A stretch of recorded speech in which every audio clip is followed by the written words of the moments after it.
పహల్గామ్ ఉగ్ర దాడితో జమ్మూ కాశ్మీర్లో ముష్కరుల ఏరివేత భద్రతా బలగాలు ముమ్మరం చేశాయి. కుప్వారా జిల్లాలోని మాచిల్ అటవీ ప్రాంతంలో ఉగ్రవాదుల శిబిరాన్ని ఆర్మీ అధికారులు గుర్తించారు. ముష్కర్ల శిబిరంలో భారీగా ఆయుధాలతో పాటు పేలుడు పదార్థాలను స్వాధీనం చేసుకున్నారు. లోయల్లో నక్కి ఉన్న ఉగ్రవాదుల కోసం వేట కొనసాగిస్తున్నామని భద్రతా బలగాలు తెలిపాయి.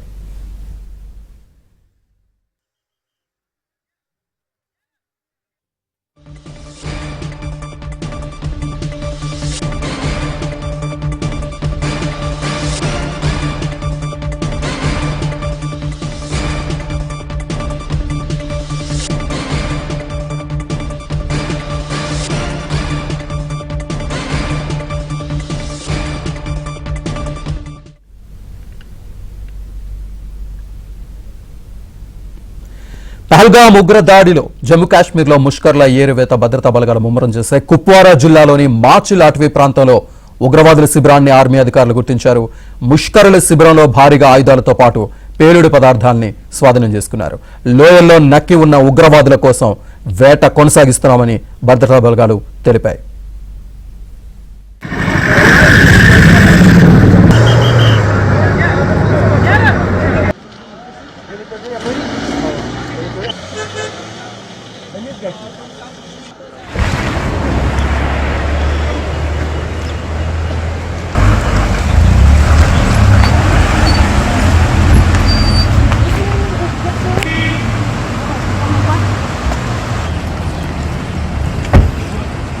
फ्रंट नहीं लाते हैं.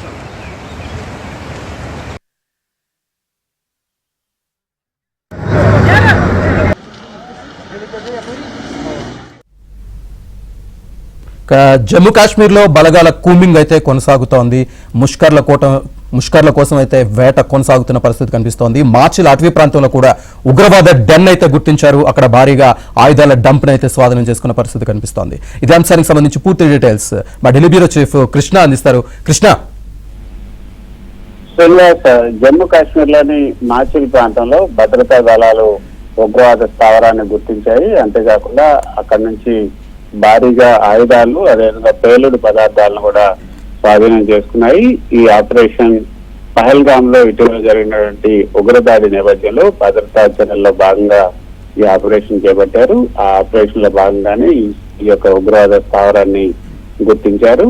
భద్రతా దళాలు మాచిల్లోని అడవుల్లో ఈ ఉగ్రవాదుల గుట్టును గుర్తించి భారీగా ఆయుధాలు అదేవిధంగా పేలుడు పదార్థాలను స్వాధీనం చేసుకున్నారు. ఈ ఆపరేషన్ లో ఆస్ట్రాల్ రైఫిల్స్, గ్రెనేడ్స్, అదేవిధంగా పేలుడు పదార్థాలు, ఐఈడి, డిటోనేటర్లు వీటన్నిటిని కూడా స్వాధీనం చేసుకున్నారు. అయితే ఈ ఆపరేషన్ లో ఎలాంటి అరెస్టులు ఇంకా జరగలేదు. స్వాధీనం చేసుకున్నటువంటి పేలుడు పదార్థాలను బాంబు నిర్వీర్య బృందాలు ఏవైతున్నాయో అవి అక్కడికక్కడే నిర్వీర్యం చేశాయి. మాచిల్తో పాటు కుప్వారా జిల్లాలో కూడా భద్రతా దళాలు ఉగ్రవాద స్థావరాన్ని గుర్తించి భారీగా ఆయుధాలు అదేవిధంగా పేలుడు పదార్థాలను స్వాధీనం చేస్తున్నారు. ఇది పహల్గామ్ ఉగ్రదాడి తర్వాత భద్రతా చర్యల్లో భాగంగా ఈ యొక్క చర్యలు చేపట్టారు. ఈ ఆపరేషన్ లో పహల్గామ్ లో జరిగిన ఉగ్రవాది తర్వాత చేపట్టినటువంటి ఈ యొక్క ఏదైతే ఉగ్రవాద వేటలో భాగంగా ఇది చేశారు. అయితే పలు చోట్ల ఈ ఉగ్రవాదులు డల్ను కూడా గుర్తిస్తున్నారు, ఆయుధాలను కూడా పట్టుకుంటున్నారు. ఇప్పటికే కొంత ఉగ్రవాదులను మట్టుబెట్టే ప్రయత్నం కూడా చేశారు. ఉగ్రవాదుల స్థావరాలన్నింటినీ కూడా ఫెయిల్ చేశారు. మనం చూసాం. ఈ ఆపరేషన్ లో ఏదైతే భద్రతా దళాలు మాత్రం గత 2-3 రోజుల నుంచి మొత్తం కూంబింగ్ ఆపరేషన్లను ముమ్మరం చేసి ఈ యొక్క ఉగ్రవాదుల గుర్తులను రద్దు చేస్తున్నాయి. వాళ్ళ దగ్గర అక్కడ ఉన్నటువంటి ఆ దళంలో ఉన్నటువంటి ఆయుధాలు పేలుడు పదార్థాలను స్వాధీనం చేసుకుంటున్నాయి. మొత్తానికి అయితే అక్కడ జమ్మూ కాశ్మీర్ పైన కొత్త భద్రతా బలగాలు అయితే పట్టు సాధించాయని చెప్పచ్చు. శ్రీనివాస్, ఇక్కడ ఆల్రెడీ నిఘా వర్గాల సమాచారంతో ముష్కర్ల వేట కూడా కొనసాగుతోంది. ఇంకా కొంతమందిని కనిపెట్టాం, అక్కడ వెళ్లి కూంబింగ్ కొనసాగుతోంది, ఇట్లాంటివి చెప్తున్నారు. దీనికి సంబంధించిన అప్డేట్స్ ఏంటి కృష్ణ?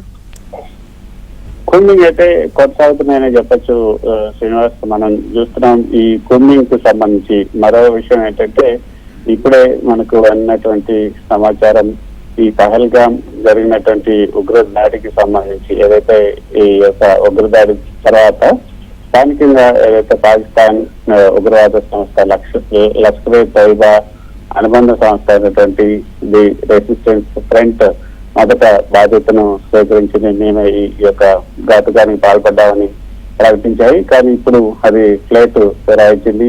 పాకిస్తాన్ కేంద్రంగా పనిచేసే ఈ యొక్క లష్కర్-ఏ-తోయిబా అనుబంధ సంస్థ అయినటువంటి ఈ రెసిస్టెన్స్ ఫ్రంట్ పహల్గామ్ పై ఘటన పైన మొదట చేసినటువంటి ప్రకటనను ఉపసంహరించుకుంది. ఈ పాసేజ్ దాడికి తానే బాధ్యులను ప్రకటించుకున్నటువంటి టీఆర్ఎఫ్ ఇప్పుడు ఫ్లైట్ ఫిరాయించి పహల్గామ్ పర్యాటకులపై దాడి తమ పని కాదని కూడా స్పష్టం చేసింది. తమ వ్యవస్థలను అయితే తమ వెబ్సైట్ కి ఈ యొక్క భారత్ హ్యాకర్స్ హ్యాక్ చేసి వాళ్ళే తమకు అనుకూలంగా ఒక ప్రకటనను అందులో పోస్ట్ చేశారు. దానికి సంబంధించినటువంటి ఫుట్ ప్రింట్స్ మా దగ్గర ఉన్నాయి, దానికి సంబంధించినటువంటి ఆధారాలు మా దగ్గర ఉన్నాయి అన్నది ఇప్పుడు టీఆర్ఎఫ్ కూడా చెప్తుంది. పహల్గామ్ దాడిలో తమ ప్రమేయం లేదు. అదేవిధంగా ఈ చర్యను టీఆర్ఎఫ్ కి ఆపాదించడం అనేది తొందరపాటు చర్య అవుతుంది. ఇంతకు ముందు వచ్చినటువంటి ప్రకటనతో కూడా మాకు ఎలాంటి సంబంధం లేదు. భారత్ మా వ్యవస్థలను హ్యాక్ చేసి ఆ సందేశాన్ని వాళ్లే పోస్ట్ చేస్తున్నారు. ఇది భారత సైబర్ ఇంటెలిజెన్సీ ఆపరేటివ్ల పని. దీనిపైన మేము పూర్తి స్థాయిలో దర్యాప్తు చేస్తున్నాం. రాజకీయ ప్రయోజనాల కోసం భారత్ ఇలా చేయడం అనేది ఇదేమి మొదటిసారి కాదు అంటూ టీఆర్ఎఫ్ ఒక ప్రకటన చేసింది.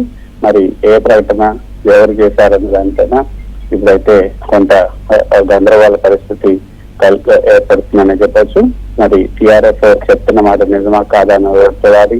కానీ టీఆర్ఎఫ్ అన్నది 2019 అక్టోబర్ లో ఏర్పడినటువంటి ఉగ్రవాద సంస్థ. ఈ యొక్క లష్కర్-ఏ-తోయిబా అనుబంధంగా దీన్ని ఏర్పాటు చేశారు. కాశ్మీర్ ను భారత్ నుంచి వేరు చేయడం ఈ యొక్క టీఆర్ఎఫ్ ప్రధాన లక్ష్యాల్లో భాగం. కాశ్మీర్ లో ప్రజల్లో భయం గందరగోళం సృష్టించడం, అదేవిధంగా భద్రతా బలగాల మీద టార్గెట్ చేయడం, ముఖ్యంగా యూత్ ను తమ వైపు ఆకర్షించుకోవటం ఈ యొక్క టీఆర్ఎఫ్ లక్ష్యం. దీన్ని భారత ప్రభుత్వం ఎప్పుడో నిషేధించింది. మరి టీఆర్ఎఫ్ చేసినటువంటి ప్రకటనను కూడా భారత ప్రభుత్వం ఖండించింది. టీఆర్ఎఫ్ నష్టం ఉన్నట్లు తమకు సాంకేతిక ఆధారాలు కూడా లభించాయన్నది భారత ప్రభుత్వం చేస్తున్నటువంటి ప్రశ్న. కూంబింగ్ అయితే జరుగుతుంది అన్ని ప్రాంతాల్లో. భారత సరిహద్దు మొత్తంగా కూడా కూంబింగ్ జరుగుతుంది. జమ్మూ కాశ్మీర్ లో ఏరువేట అయితే మొదలు పెట్టారు. ప్రస్తుతానికి దాదాపు సగం పైగా ఈ యొక్క ఏరువేట కార్యక్రమం పూర్తయిందని చెప్పొచ్చు. Right Krishna, thank you.